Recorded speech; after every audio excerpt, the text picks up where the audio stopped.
자동차에 문제가 생겨 걱정이십니까? 요리 보고 저리 봐도 도대체 뭐가 문제인지 모르시겠다고요? 걱정 마시고요. 고민하지 마시고요. 내 차 사용 설명서로 연락 주세요. 차명 적으시고요. 연식 몇 년도식인지 연식 적으시고 몇만 킬로 뛰었는지 또 더 적어주시고 자동 변속기인지 수동 변속기인지 변속기 종류 적으시고 또 그 다음에 자세한 내용을 적으시면 됩니다. 또 소리가 나면 소리 끼리리 끼리리 크르륵 크르륵 이런 소리 또 써주시면 됩니다. 정 답답하시면은 사진도 올려보내셔도 되고요. 아니면 전화통화를 원하시면 전화통화를 원하신다고 또 써주셔도 됩니다. 짧은 문자 50원, 긴 문자 100원의 정보 이용료가 추가됩니다. 샵 9977로 내용 보내주세요. 자, 오늘은 분과 정비 상담을 해보도록 하겠습니다. 한국 모빌리티 아카데미 김대규 교수 나오셨습니다. 교수님 어서 오십시오. 안녕하십니까. 네. 교수님 그러기에는 상당히 지금 영하시고 젊으신데 일찍 그 공부를 마치셨나 봐요. 아니면 동안이신가요? 조금 동안이라는 소리를 좀 많이 듣는 편입니다. 그래요? 네. 반갑습니다. 네, 감사합니다. 그렇군요. 그럼 여기 지금 계신 지는 이 분야로 공부하신 지는 얼마나 되셨어요? 학생 때부터 시작하면 이제 한 25년 정도 됐고요. 그 얼굴하고 이게 매칭이 안 돼요. 너무 이제 대학생 같은 얼굴이셔서 많이 봐야 조견님 그런데. 감사합니다. 교수님이시고 또 강사로 또 하고 계시고요. 그렇죠? 자, 바쁜 일정 속에서도 으라차차에 또 나오셨는데 한국 모빌리티 아카데미 저도 이번 기회를 들어서 처음 좀 알게 됐거든요. 예. 직접 좀 어떤 역할을 하는 곳인지 소개를 좀 부탁드리겠습니다. 예. 청취자 여러분 안녕하십니까. 한국 모빌리티 아카데미는 네. 모빌리티에 관한 교육을 진행하는 곳입니다. 대표적인 교육으로는 자동차 정비, 그리고 오토바이 정비 기본 교육, 자동차 오토바이 관련 자격증 교육, 자동차 진단평가사 교육을 현재 진행 중에 있고요. 네. 위치는 부천시 원미구 약대동에 있습니다. 검색창에 한국 모빌리티 아카데미 검색하시면 잘 나와 있으니까 한번 방문해 주시면 감사하겠습니다. 그래요. 관심 있는 분들은 한번 찾아보시고요. 자, 그럼 본격적으로 시작해 보도록 하겠습니다. 청취자 여러분들이 보내주신 상담 문자입니다. 0462님이 보내주셨습니다. 2016년식 스파크입니다. 계기판에 공기압이 떠요. 공기를 넣어도 계속 뜹니다. 자꾸 떠요. 들떠 있네 자꾸. 이 이유가 뭘까요? 제가 이거 하기 전에 문학훈 교수님 하시는 걸 봤는데 네. 이렇게 많이 하시더라고요. 키 포인트를 먼저 잡고 진행을 하시는 것 같아서 저도 키 포인트를 먼저 잡아보도록 하겠습니다. 네. 일단 공기를 넣는데도 계속 공기압이 계기판이 뜬다. 네. 요거는 일단은 공기압이 표준 공기압보다 낮아지게 되면 계기판에 공기압이 뜨는 경우가 많습니다. 네. 그래서 일단은 공기압을 확인을 먼저 하시는 게 제일 중요하고요. 근데 요 분은 공기를 계속 넣어도 계속 공기압이 뜬다라고 하는 거는 일단 겨울철에 보면 공기의 밀도가 낮아져요. 죄송합니다. 공기의 밀도가 높아집니다. 높아집니다. 그래서 같은 공간 아니라도 공기의 밀도가 높아지다 보니까 공기압이 빠지는 것처럼 느껴질 수가 있어요. 그래서 한번 확인하시는 게 좋고요. 그래서 겨울철에는 공기압을 조금 더 넣어라 이런 얘기를 많이 하십니다. 그렇게 보시면 될 것 같고요. 네. 일단 공기압을 이 타이어 공기압 말씀하시는 거죠? 네, 타이어 공기압 말씀드리는 겁니다. 겨울에 이게 뜨는 거는 이제 공기압을 조금 더 보충을 해주면 되는데 이게 조금 주행을 하면은 그 당시는 이제 공기압이 이제 체크 사인이 안 떨어지고 조금 달리면은 딱 떨어지게 됐는데 요거는 지금 달렸는지 안 달렸는지 그 자세한 걸 모르겠네요. 네, 그렇죠? 그건 모르지만 어쨌든 공기를 넣었는데도 불구하고 계속 공기압이 뜬다는 얘기는 체크등이 뜬다는 얘기는 그렇죠. 뭔가 문제가 있다는 얘기겠죠. 그래서 가장 큰 문제가 일단 TPMS라는 게 있습니다. 그거 이제 그 뜨는 그 바퀴에 있는 거 아닙니까? 네, 맞습니다. 타이어 이제 무선으로 이제 연결을 시켜줘서 계기판에 띄워주는 장치인데, 그게 잘못됐구나. 네, 그게 잘못됐을 수도 있어요. 근데 일단은 그 안에 무선으로 작동하다 보니까 안에 배터리 같은 게 들어갑니다. 그래서 배터리가 이제 수명이 다 되면 이제 적정 공기를 넣었음에도 불구하고 공기압이 떨어질 수 있는 가능성이 있는 거죠. 그래서 배터리를 한번 교환해 보시는 게 가장 큰 건데 그게 뭐라고요? TPMS라고 TPMS, 하는 예, 맞아요. 타이어 프레셔 모니터링 시스템입니다. 네, 그래서 그거 얘기 들었습니다. 네, 그게 문제가 있을 가능성이 있다라고 보실 수 있겠습니다. 그래요. 해결해드렸습니다. 자, 먼저 일단 주행을 하셔가지고도 뜨면은 요게 TPMS의 배터리 문제가 아닌지 요걸 그다음에 체크를 해보시면 되겠습니다. 그러니까 비용이 좀 적게 드는 것부터 여러분들이 체크를 하시는 게 유리합니다. 처음부터 뭐 다 차를 막 들거나 뭐 이렇게 메인보드까지 막 저기 뜯거나 그럴 필요는 없을 것 같습니다. 네. 자, 두 번째입니다. 3730님이 문자 주셨습니다. 1톤 전기 트럭인데요. 주행거리는 42,017km고요. 오토입니다. 계기판 화면에 시동은 꺼졌는데 화면에 스마트키가 실내에 없다고 뜨는데 이게 뭐가 문제죠? 이게 없나 보죠. 그럴 리가 있겠습니까? 시동을 걸었는데요. 그렇구나. 네. 그러니까 안 걸리죠. 그렇죠? 스마트키가 네, 없으면. 그렇죠. 이것도 계기판 문제 아닙니까? 이거는 계기판 문제라기보다는요. 네. 네, 제 차도 오래돼갖고, 네, 제 차도 오래돼서 이런 증상이 있었는데, 네. 저는 이제 어떤 증상이었었냐면, 네. 시동을 걸려고 하면 키가 없다고 자꾸 인식을 하는 거예요. 네네. 네, 그래서 키를 돌렸는데 자꾸 키가 없다고 인식하니까 키가 돌아가지 않고 시동이 걸리지 않는 거죠. 네, 그러다가 어느 순간 갑자기 또 돌아가서 시동이 걸리기도 하고, 네. 네, 그래서 뭐가 문제일까라고 생각을 해봤는데, 네. 지금은 날씨가 춥잖아요. 네. 그리고 얼마 전에 날씨가 더 추웠었죠. 네. 그러다 보니까 스마트키에 있는 배터리가 인식을 못하는 거죠. 네, 이것도 배터리 문제군요. 네, 이것도 배터리 문제일 가능성이 큽니다.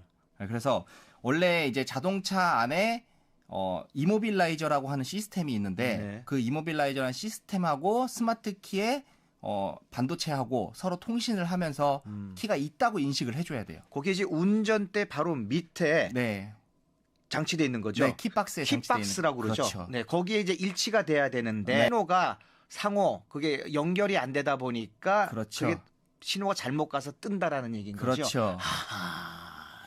이 큰 기계 오류인 줄 알았는데 배터리부터 일단 갈아보고 되면은 다행인 거고 그렇죠. 배터리를 갈았는데도 불구하고 뜨면은 한번 스마트키의 문제일 가능성이 스마트키 큽니다. 자체 문제가 네. 있다. 그래, 스마트키도 비싸고 키박스 교환하면 또 비싸니까 일단 배터리부터 가격이 적게 되는 것부터 한번 체크를 해보시고 다가가는 게 낫겠다. 그죠? 네, 맞습니다. 이 처음에 이제 문자를 읽었을 때는 저도 읽으면서 야 이거 답답했는데 네. 교수님 얘기 들으니까 또 이게 시원하게 하니까 또 별거 아니게 또 보여집니다. 이거 자가로도 교환이 가능하니까요. 그렇죠. 네, 뭐 우리 흔히 얘기하는 다이소 같은 데 가서 맞는 건전지 사셔갖고 직접 네네네. 교환도 가능합니다. 그래요. 여러분들 정비소에 들어가는 순간 비용이 추가가 되기 때문에 일단 오토쇼라 차차 내 차 사용 설명서를 통해서 먼저 이렇게 시도를 해보는 게 좋습니다. 자, 해결해드렸고요. 다음 문자 또 소개합니다. 0356님의 문자입니다. 23년 액션트입니다. 주정차 시 에어브레이크 걸었다가 출발 시 풀면은 끽 소리가 3초 정도 납니다. 이걸 물어보니까 브레이크가 풀리는 소리라는데 처음 몇 개월 동안은 소리가 없었거든요. 이게 문제가 뭘까요? 키포인트가 또 이거네. 처음 몇 개월은 소리가 없었는데 그 다음부터는 이제 끽 소리가 난다. 일단 결론부터 말씀드리면 네. 문제는 없으실 것 같습니다. 왜요? 이게 브레이크라는 것 자체를 일단 좀 이해하시는 게 좋을 것 같은데. 에어브레이크인데요? 네. 네. 브레이크 어쨌든 에어브레이크든 유압식 브레이크든 네. 브레이크라는 것 자체는 네. 마찰을 이용해서 바퀴를 멈추는 장치예요. 네. 네. 그래서 마찰 해제 시에 소음이 날 수가 있습니다. 음. 네, 이게 사용하다 보면 마찰 개수가 조금 달라질 수가 있어요. 네. 네, 그러다 보면은 이 마찰 개수에 의해서 마찰이 조금 달라지다 보니까 네. 소음이 조금 발생할 수는 있습니다. 네. 근데 크게 문제될 것 같지는 않고요. 네. 일단 승용차에서 사용하는 거는 유압식 브레이크를 많이 사용하고 있고요. 네. 대형 트럭 같은 경우는 큰 힘을 작용해야 되기 때문에 에어브레이크를 많이 사용을 해요. 네. 근데 이 에어브레이크 특성상 너무 강한 힘으로 브레이크를 잡고 있었기 때문에 풀리는 순간에 네. 약간 이제 소음이 발생할 수가 있습니다. 네. 근데 이제 요럴 때는 상관이 없는데 네. 이제 운전하시다가 네. 뭐 뒤에서 뭔가 끌어당기는 느낌이 난다든가 아니면은 뭐 차가 잘 안 나가는 느낌이 난다. 그러면 이제 그때는 꼭 정비소를 방문하시는 게 좋습니다. 이건 안전에 관련된 거니까요. 예. 그렇죠? 일단은 이거는 괜찮다. 네, 괜찮다고 생각합니다. 이게 사실 이제 정비 상담을 하다 보면은 또 이 사람의 또 성격의 문제도 조금 영향이 있는 것 같아요. 뭐냐면요. 조금 예민하신 분들은 이 괜찮다 그러더라도 굳이 그걸 또 고치려고 하시는 분들이 있어요. 맞습니다. 그게 스트레스가 쌓인다 그래서. 예. 근데 조금 무던하시고 그냥 뭐 털털하신 분들은 또 아 그래요? 아니 뭐 소리 난 대로 난 계속 뭐 탔어요. 아 이거 고치셔야 돼요. 난 괜찮던데 이런 분도 계세요. 맞습니다. 그러니까 이게 개개인마다도 조금씩 다르기 때문에 하지만 안전에 관한 거는 예민하든 뭐 예민하지 않든 관계없이 꼭 교수님이 말씀해 주셔야 됩니다. 이거는 예. 무조건 고치셔야 됩니다라고. 예, 맞습니다. 그래요. 자, 다음 문자 소개합니다. 8212님의 문자입니다. 제네시스 G80 19년식입니다. 휘발유 차량이고요. 자동차 검사 결과 부적합 판정으로 일산화탄소, 탄화수소 때문에 부적합 판정받았습니다. 부품 센서를 교환해야 할지 궁금합니다. 아, 요거는 부적합 판정받았으면 교환해야죠. 그렇죠. 네. 교환한다고 봐야 되는데, 네. 근데 어떤 걸 이제 또 교환을 해야 하느냐, 이게 그게 문제인 건데, 네. 뭐 아까 MC님께서도 말씀하셨듯이 가격이 저렴한 것부터 해보는 게 좋겠죠. 네. 일단 원인을 좀 보면은, 네. 일산화탄소, 탄화수소가 부적합이 나왔다는 얘기는 규정치보다 더 많이 과대하게 나왔다라고 보시면 될 것 같아요. 네. 예. 그러면은 연료가 많이 분사가 됐다는 얘기인데 네. 연료가 많이 분사된다는 얘기는 일단 불안전 연소일 가능성이 큽니다. 산소가 많이 안 들어가는 거예요. 그렇죠, 그렇죠. 예, 산소가 많이 안 들어가는 건데 네. 평상시에는 제대로 잘 되다가 검사할 때 봤더니 연료가 좀 더 많이 들어가는 것 같다라고 느낄 수가 있어요. 네. 자, 그래서 네. 일단 제가 먼저 말씀드리고 싶은 거는 네. 배기가스 내에 네. 산소 농도를 체크하는 센서가 있어요. 그 자체 내로 있습니까? 네, 자체 내에 있습니다. 아, 예, 예, 배기가스 라인 안에 네. 배기 라인 안에 산소 네. 농도를 체크하는 게 있는데 첫 번째로 그 산소 센서가 고장이 나면 네. 어, 오류가 되는구나. 그렇죠. 잘못 판단하니까. 그렇죠. 그래갖고 산소가 만약에 나왔다. 근데 지금 산소 센서가 인식을 하는 거죠. 산소 센서. 네. 산소 농도가 너무 많으니까 네. 연료가 적게 들어가네라고 판단할 수가 있는 거죠. 네. 그러면은 컴퓨터한테 야 연료 많이 쏴줘라 이렇게 명령을 내릴 수도 있는 겁니다. 그러니까 명령이라고 보기에는 좀 그렇고 잘못 명령 내린 거죠. 피드백을 해주는 거죠. 그렇죠, 그렇죠, 예. 그렇죠. 예. 그러다가 또 이제 연료가 또 많이 들어가면 네. 산소가 적으니까 네. 연료를 좀 적게 분사해야 된다라고 이제 피드백을 해주는 건데 네. 그게 고장이 나게 되면 네. 연료 분사량이 많아지는 거죠. 그렇군요. 네. 그리고 제가 이제 검사원으로 있었을 당시에도 네. 그런 현상이 많이 일어났었다. 산소 센서를 체크를 해야 되겠군요. 예, 첫 번째는 그거고요. 예. 두 번째는 이제 근데 산소 센서가 괜찮아. 네. 그렇게 되면은 이제 배기구 쪽으로 갑니까? 그것도 산소 센서도 배기구에 있어요. 아, 그래. 네. 그래요. 네. 스로틀 밸브 그쪽 그건 이제 흡기 쪽이고. 흡기 쪽이고. 네. 이제 배기가스가 나가는 쪽에 산소 센서가 첫 번째 있고요. 자, 그 뒤에 또 뭐가 있냐? 아무리 그래도 일산화탄소와 탄화수소가 많이 나올 수가 있어요. 네, 그러면 그걸 또 정화해주는 장치가 있습니다. 그걸 촉매 장치라고 부르는데, 네네. 그 촉매 장치가 노후화되거나 오래되거나 문제가 생기면 네. 또 정화를 못 해줘요. 그러니까 일종의 필터 역할을 해주는 거죠. 근데 그 필터 역할을 제대로 해주지 못하게 되면 네. 공기청정기처럼 깨끗한 공기가 나오지 못하고 네. 이제 CO랑 HC, 일산화탄소와 탄화수소가 많이 나오게 되는 네. 현상이 일어날 수 있습니다. 그거는 교환해야 됩니까? 아니면 청소만 하면 됩니까? 교환해야 됩니다. 그러니까 먼저 비용이 적게 드는 첫 번째 산소 센서부터 체크를 하고 네. 괜찮다면은 그걸 이제 어쩔 수 없이 그걸 교환을 해야 된다. 네, 그렇습니다. 필터를 교환해야 된다. 여기까지 하게 됐습니다. 자, 계속해서 계속 진도 나가보도록 하겠습니다. 3339님입니다. 저는 K7 43만 6,680km 뛰었고요. 라지에타에 물이 자주 부족합니다. 새나? 정비 공장에 가도 새는 데가 또 없다고 하네요. 3일에 한 번씩 물을 채웁니다. 가습기인가? 정상적인 상태는 아닌 것 같아요. 이거는 이거 3일에 한 번씩은 좀 과한데요?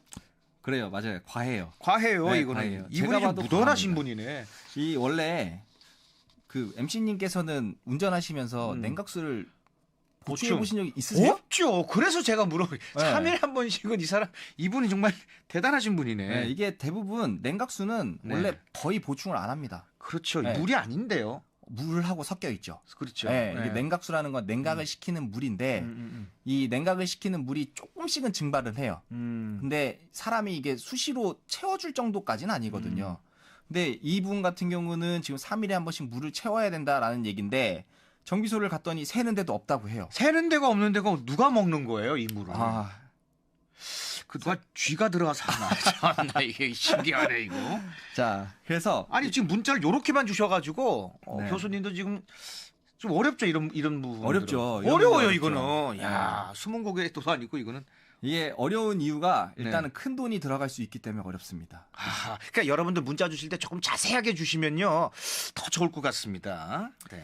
요런 경우에 이제 정상적인 우리가 흔히 샌다라고 하는 거는 네. 엔진 밑으로 이제 떨어지거나 아니면 누유된 자리가 있거나 요럴 때 이제 샌다라고 볼 수가 있는데 요런 거 같은 경우는 제 생각에는 네.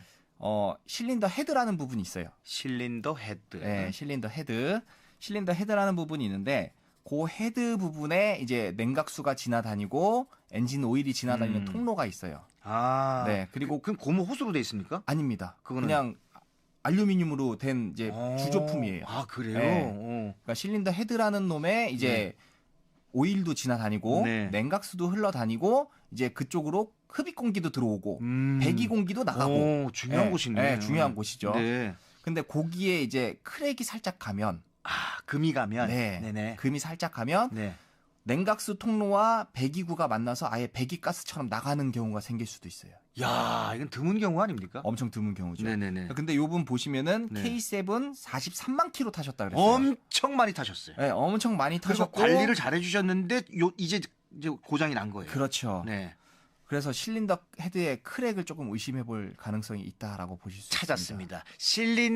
실린더 헤드에 크랙 금이 갔는지 안 갔는지 요거는 차 들어야 됩니까 그러면? 그렇죠. 이 들어야 됩니다. 차를 올려서 좀 자세하게 좀 봐가지고 그 크랙을 갖다가 확인하는 방법은 그 어떻게 그 프레시로 비추면 금이 육안으로 보입니까? 그게 육안으로 보이면 좋은데요. 육안으로 실금. 보일 수도 있고 안 보이는 경우는 어떻게 안 보이는 경우는 뭐 원래는 엑스레이 촬영 같은 걸 해야 되는데 또 그런 건 비용되네. 이제 또 힘들잖아요. 그렇죠. 네. 그래갖고 정비소 가시면 네. 아마 잘 판단해서 교환을 하든지 음. 아니면 이제 조치를 취해 주실 것 같습니다. 그래요. 알겠습니다. 자, 시간이 이렇게 금세 또 이렇게 지나가 버렸네. 빨리빨리 좀 해야 될 것 같습니다. 하나 더 하죠. 네. 048 하나님. 포토2 운전자입니다. 제 차는 2016년식 수동 22만 5천 킬로 탔고요. 지난번에 엔진 쪽에서 이상한 소리 나서 엔진 오일 갈았거든요. 그런데 소리가 사라졌어요. 처음에는 베어링 소리처럼 그렇게 나더니 엔진 오일 갈고 나서 그 소리가 사라졌어요. 괜찮은 건가요? 문제가 해결된 건지 궁금합니다. 아니 문제가 해결돼도 지금 고민이네 이분은. 그러게요. 소리가 없어졌는데 된 거 아닌가요 이 정도면? 제가 봐서 됐다고 생각합니다. 그죠? 네. 네, 소리가 이제 없고 엔진 오일 네. 갈았더니 이렇게 되면 아주 운이 좋은 건데요. 네. 일단 엔진 오일의 역할 자체가요. 예. 마찰을 줄여주고 음. 부드럽게 작동하는 윤활제의 역할을 하기 때문에 네. 엔진 오일 교환했는데 소리가 없어졌다라고 하는 거는 음. 깨끗한 오일이 들어가면서 음. 이제 정상적인 작동을 한다라고 생각하시면 될 것 같아요. 그래서 진한 오일을 찌꺼기까지 다 빼내야 되는 작업을 하는 이유가 이런 부분들인 거거든요. 네, 맞습니다. 이게 아깝다고 해서 첨가하고 이런 건 아니에요. 그래서 얼마가 남았든 간에 다 빼버리고 깨끗하게 그 찌꺼기까지 걸러낸 다음에 그래서 시간이 걸리는 겁니다. 그 다음에 새 오일을 부어야 되는 거죠. 그럼 소리가 안 나고 이렇게 되면은 정상적인 겁니다. 그죠? 예, 맞습니다. 그래요. 이 걱정 너무 안 하셔도 될 것 같습니다. 자, 오늘 여기까지 하도록 하죠.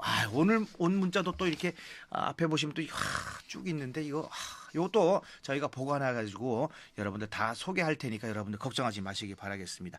오늘 참 멀리서도 이렇게 오셨는데 어떠셨어요? 오늘 한번 해보시니까? 처음에 너무 긴장됐는데요. 설마 아니에요. 지금 여러분들이 지금 문자로 야, 뭐 잘하신다, 뭐 어쩌고 저쩌고 뭐 문자 많이 주시는데요, 그죠? 네. 너무 긴장되는데 MC님께서 편하게 잘 해주셔갖고 너무 좋은 경험 재밌게 잘 하고 갑니다. 그래요. 가끔 저희가 저기 또 SOS 좀 청해도 괜찮겠습니까? 언제든지 불러주시면 저는 감사하겠습니다. 감사합니다. 자, 지금까지 한국 모빌리티 아카데미 김대규 교수와 함께했습니다. 오늘 말씀 감사합니다. 감사합니다. 자, 여러분들 어떠셨습니까? 다음 주부터는 이제 문학권 교수님이 다시 또 찾아뵐 테니까요. 또 걱정하지 마시기 바라겠습니다. 전국 최초 퀴즈 대잔치 정답은 1번 자전거였습니다. 네.